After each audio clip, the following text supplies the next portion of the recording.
శ్రీకృష్ణ పరమాత్మనే నమః. శ్రీమద్భగవద్గీత ద్వితీయోధ్యాయః సాంఖ్యయోగః. 7వ శ్లోకము మరియు తాత్పర్యము. కార్పణ్యదోషోపహతస్వభావః పృచ్ఛామి త్వాం ధర్మసమూఢచేతాః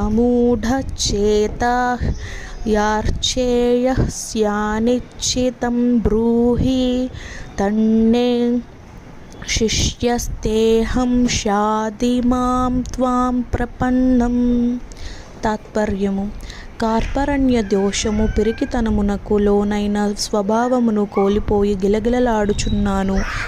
ధర్మముల విచక్షణకు దూరమైన కర్తవ్యమును నిర్ణయించుకోన లేకున్నాను. నాకు నిజముగా శ్రేయస్కరమైన దానిని తెలుపుము. నేను నీకు శిష్యుడను, శరణాగతుడను, ఉపదేశింపుము.